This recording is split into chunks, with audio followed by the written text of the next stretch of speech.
Conversations That Matter is a partner program of the Center for Dialogue at Simon Fraser University. The production of this program is made possible thanks to the support of the following and viewers like you. Thank you for joining me as we enter an election phase here in Canada. Polling plays a pretty important role in the way that voters get a sense of what's going on. Mm-hmm. How important is polling in the election process? Well, it's pretty important for a number of reasons. First of all, the parties need to know what drives voters and what the issues are in the election and so forth, so that they can be responsive. And secondly, the polling itself is a helpful meter for the public to keep track of what's going on as well. So it does play an important role. Now, there are some people who say, but it creates kind of a bandwagon mentality. We see one leader rising in the polls. Do people then rush to get behind that? Does that work against the other leaders of the other parties? Have you found that in your experience? Well, I think that might be true to some extent, but I think the good outweighs the bad in that instance. And you have to count on the fact that voters are making decisions on factors that are independent of that. What it might do is it might focus voters' attention on the leading party and say, what is this party? They could be the next government. They're the choice that people are considering. What does this party really represent? And actually put some focus on them. And to that extent, it's helpful. I think the bigger challenge is when you have misleading or incorrect polls that actually cause confusion in the electorate. Well, that's an interesting point. I was just looking yesterday. The Labour Party in Britain is looking at appointing a new leader, and there's a poll that comes out that says one of them is like 17 points ahead, and the Guardian is asking, but can we trust the poll? Mm-hmm. And if we take a look back at the last provincial election here in British Columbia, everybody was saying, well, this is going to be a landslide for the NDP, I think except for you. Mm-hmm. And so like right up to election night, people are going, it's going this way, it's going this way, it's going this way. So how much can we actually trust the polls? Well, first of all, I think you raised an excellent point to our previous question, which is that obviously all of the polls in BC publicly were pointing to an NDP victory, and yet that didn't happen. So it speaks against the bandwagon effect to a great extent. How much you can trust the polls, that's a good question. I was asked about that recently by someone else, and the point I've made is that we've had good and bad polling for a long time. I mean, if you look back to the 2004 federal election, that was an election where there were two completely different divergent views from the two major national newspapers on how the election was going to come out.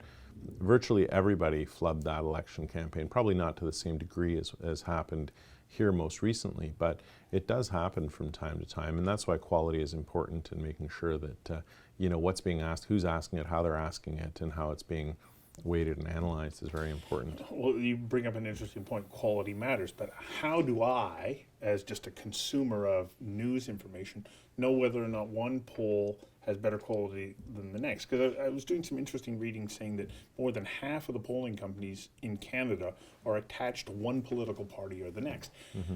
How do I know whose poll I'm reading? Well, as pollsters, we're supposed to be, I shouldn't say unbiased in the sense that, everybody has political leanings and political views, but we're supposed to be neutral in terms of how we look at information. And the pollster is never the cheerleader, or should never be the cheerleader. The pollster should be looking at things skeptically and asking themselves, what's the worst thing that could happen? Like, sure, it may look good, but what's the bad side of this? And being the one who grounds things back to earth. But to your question, your direct question, I think first of all, you have to look at track record and reputation.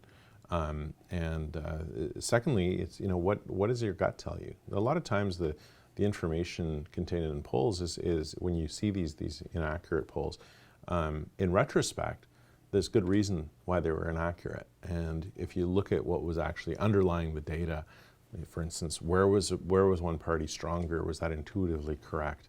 Or how do the voters' views on issues correspond to the polling and to their party preference? So those types of questions, and then there's the methodological stuff, which I don't think the average consumer gets. But because it's difficult to analyze as a layperson. But I think overall you have to look at ultimately what fits with your gut. Well, I know you can't speak about what other polling firms did, or other people who were polling the results in the last provincial election here.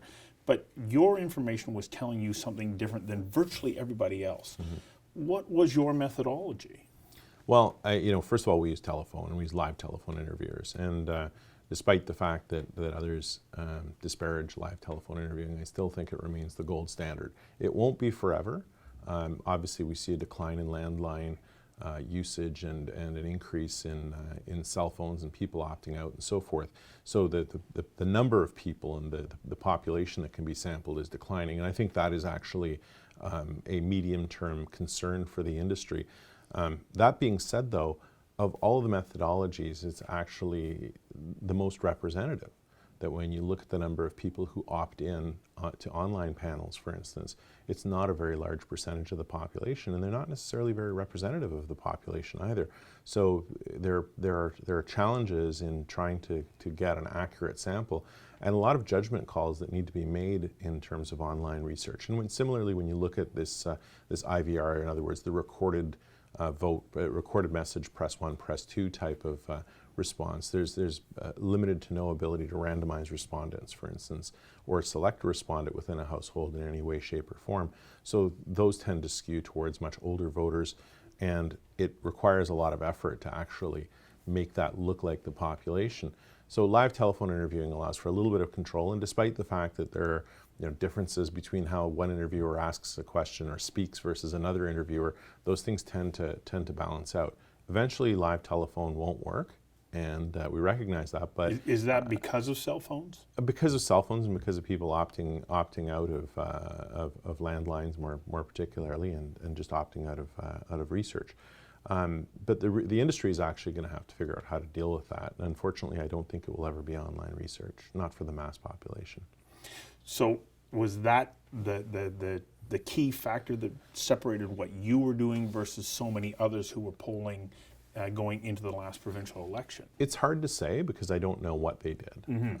But that being said, the vast majority of them used online research. We saw that on occasion when telephoning was used, even the recorded telephone, the IVR as we call it, was used, it was more accurate than the online research was. But I will say you're doing a lot of interviews over a long period of time, and you're able to look at the data and see if the data are internally consistent. And that's an important factor. If you're going in once or twice and you're just picking data, it's hard to see, is the sample internally consistent? Are the results internally consistent? And one story I often tell is about the one night where we found the data were completely wonky, off balance and so forth. And we looked at it and thought to ourselves, wow, this is either really bad or there's something wrong. And so we said, okay, let's not worry too much about last night's results because it was completely different. So it wasn't than everything trending else. The way that you had been watching. Well, not only was it not a trend, you can see typically what you'll see is a trend line and then a small dip or a small increase. Like things don't suddenly dramatically shift. But this was actually a complete switch in voting behavior, and frankly a complete switch in who we were interviewing. And so we ended up scrapping that night of interviewing. And coincidentally, it was the night that the Vancouver Canucks got defeated and taken out of the playoffs. So I suspect that we probably were getting a skewed sample just because of we were calling people in the middle of a hockey game that was a seminal moment for the Canucks' chances in the playoffs. And of course, certain people didn't answer the phone, and we ended up with a weird result. But the next night, and maybe the ones who did answer were annoyed that you were calling probably during the game. Yeah, probably. But the next night, things kind of returned to normal in terms of what we had seen for previous nights, and it continued on a more or less consistent trend. I'm going to have to just get you to hang on here for a second while we take a break for a commercial. We'll be right back. Conversations That Matter is a not-for-profit program made possible thanks to the charitable support of the following and from viewers like you. Please visit conversationsthatmatter.tv and help us to continue to produce this program. Thank you. Conversations That Matter is a partner program of the Center for Dialogue at Simon Fraser University. Now, are you polling, we continually hear like a sample of 1,000 respondents. You're not going 1,000 people per riding. How do you figure out whether or not one riding you're stronger in versus another if you're not getting like a huge sampling in each one of those ridings? Well, this comes to my earlier point about things intuitively fitting. Intuitively, you would assume that your strongest riding, i.e., the riding that your party won by the greatest margin in the last election, will go down by a correspondingly little amount as your weakest riding. So when you start segregating your ridings from this is our strongest and this is our weakest, well, then that kind of crunches you into the middle. So it's almost like a barometer, right? If you fall below the barometer, then you're probably not going to win it. If you fall above the barometer, then on probability you should be able to win it. And then from that, determining how well are we doing. So if you're doing poorly in your middle 30 ridings, say for instance, then you're probably doing really poorly in your lowest 30 ridings. So you don't even consider that. You start writing that stuff off, and then it goes upwards and downwards from there. When you were going through the process during the last provincial election, did you not at times start to doubt your own data? Oh, absolutely. I mean, that's the number one question you have to ask yourself in polling is, what could be wrong with this? Because you are working with, it's a science, but it's an art as well. And people look at what everyone else is doing. I don't think, we have enough ego that we're confident in our own numbers, and hopefully enough humility to look at what other people are doing and start questioning what we're actually doing. But at the end of the day, you have to be confident in what your results present. And frankly, I didn't have any other results to present. So, but you called it within 2 seats. That's pretty good. Yeah, wouldn't always happen that way, but it was fortunate in that sense. Yeah. So when we now take a look at the national election, there's more pollsters, there's social media, there's a whole range of other communication mediums out there. How, as an average voter, would you suggest that I find information that I think is an accurate reflection of the temperature of the country and maybe even region by region? Where do you go? Where do I go? Yeah. I think I come back to my earlier point, which is I look at the methodology that's being employed. I look at the pollster that's doing it, that's conducting the research. I try to understand to the best extent, things like where was the question asked. An early question versus a late question, for instance, is really important to me. So how do you, from your perspective as a consumer of that information, how do you want the structure of the interview to be? Do you want them to ask off the top who you're going to vote for, or do you want them to start to frame or cloud that discussion before the answer? Well, it's always got to be fresh. I mean, if the most important thing goes first, and if you're most interested in the ballot, then you ask the ballot first. If your purpose is to see what impact an issue will have on somebody's vote, then you might ask the question at the end either once or again.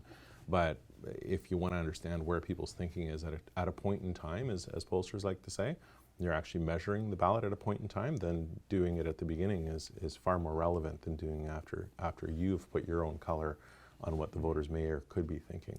So you looked for what was the methodology, but where do I as a consumer go to get that? You know what you're looking for and you know how to go get it, but what would be a practical, if I want to know, how do I find that out? Well, that's the interesting conundrum in the industry, right? Every pollster is the most accurate pollster. Just ask them. So I can't answer that question definitively. I can tell you when I look at a poll, the first question I look at is who's conducting it. And the second question I ask myself is, does this fit with what I think reality is, and does it fit with things that are happening around us? If all the news is bad news about a party on one day, and then you find that their numbers are going up, then you ask yourself, well, why is this happening? Maybe there's a reason that it's happening, and maybe there's a justification, but it shouldn't be happening. Or, for instance, in a quiet period, all of a sudden you see this huge change, and there are some pollsters who do this, and I don't need to name them, you just need to look. And you see their numbers are spiking by 10 points, and you go, are people really sitting down every day in the middle of July saying to themselves, now who am I going to vote for? Last week it was the Liberals. This week I think I'll vote for the NDP, and next week I'll vote for the Conservatives. That doesn't happen. People don't make choices and change their decision absent something relevant happening in their lives or in the world around them, they just don't make those changes so readily. So I would look at, consistency of data probably if you look for one thing. This is fascinating, and I wish that we could go non-stop, but I've got to... You got to pay the bills. Yeah, I got to pay the bills, so we'll be right back.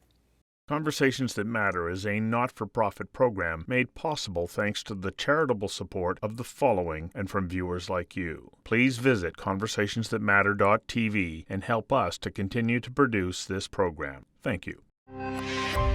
Conversations That Matter is a partner program of the Center for Dialogue at Simon Fraser University. Post-election, governments use polling a lot to, in a way, communicate their ideas with potential voters or supporters. How important a role does polling play around the development of policy and the introduction of new legislation as a party is governing? Well, I think there's an important distinction in terms of what polling does, and used wrongly, polling tells you what to think. And I've met very few politicians who were worthy politicians who ever said, let's do a poll to figure out what we should do or what to think or which side of a debate to take. Typically where polling is used in those instances is in trying to help formulate the solution. You've got an acceptable range of options that are within your sort of core beliefs, and you want to know how to do it, which of those to emphasize or to use and so forth. And the second part of it is, how do you properly communicate it? And the English language is very interesting because what I say and what you hear are not necessarily ever the same thing. And so a lot of what happens in public opinion research, and we're using polling, I think, probably in a broad sense, I would hope, but a lot of what public opinion research is used to do is to actually make sure that the message is being received as the messenger wants it to be received, and not misinterpreted on the other side. Mm-hmm. So when you hear about government polling, a lot of it is, how does our agenda fit with the public? What are the areas to emphasize? What's the array of possible options and solutions to a problem? Which one is most popular?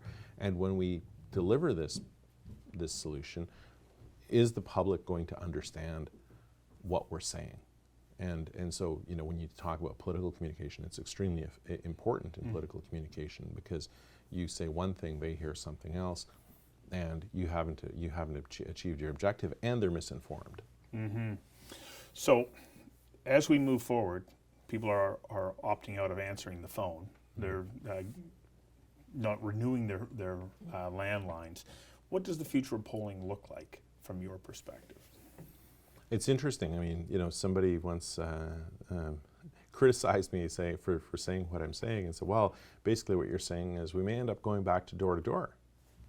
And I say, yeah, it's entirely possible that we'll have to find other methods of reaching people, including going backwards in time to the day when we had door-to-door interviewing. That actually may be a solution. I suspect there are other technological solutions that can be employed. For instance, a lot of data mining occurs in other places, particularly in the U.S., where people look at available data and try to draw inferences for marketing. Perhaps we can do the same thing on the political side. I think that we haven't yet seen the innovation. I think we've seen a lot of attempts, and they're noble attempts at innovation, but we haven't really seen what those options are yet. Final break here. Ask you to hang on for one more moment after this final break. We'll be right back. Conversations That Matter is a not-for-profit program made possible thanks to the charitable support of the following and from viewers like you. Please visit conversationsthatmatter.tv and help us to continue to produce this program. Thank you.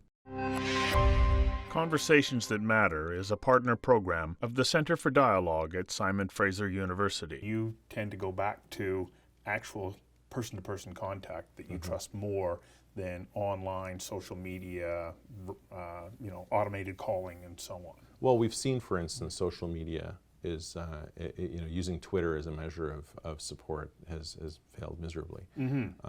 And I think it's an interesting measure of intensity of support and what people, and a measure of dialogue, but it's not an effective measure of actual support. Similarly, online research, there's a whole bunch of limitations. There are a whole bunch of limitations to it. Not least of which is the sampling issue. But for instance, let's say we're asking a question, a ballot question, on using an online survey. What do we include and what do we exclude from that? We have a similar challenge in telephone research, where we say, do we prompt for the Greens? In other words, when we call somebody and say, which political party are you going to vote for? Do we just leave the question at that? Or do we say the Liberals, the Conservatives, or the NDP? Or do we say the Liberals, Conservatives, NDP, and the Green Party? Well, what about the Marijuana Party? What about Libertarians? They're running candidates and so forth. So where you draw the line, and what about people who just refuse or don't know or undecided and so forth? Do we prompt that? When you've got a lot more options available to you than when you're online, because you can have options that you don't read on the telephone, but if someone says something, then you check the appropriate box. Whereas when you're in an online survey, you have to present all of the options to the person. So what do? You say Liberal, Conservative, Green, NDP, and then or other, and do you undecided. list them all? Yeah. Yeah. But what about undecided? Do we put undecided? Well, does then that cause people to say, well, I don't really want to tell people, so I'll just choose undecided, and then therefore more people go to undecided? Or the fact that you're prompting Green says, Green, I never thought of that. Maybe I would vote Green.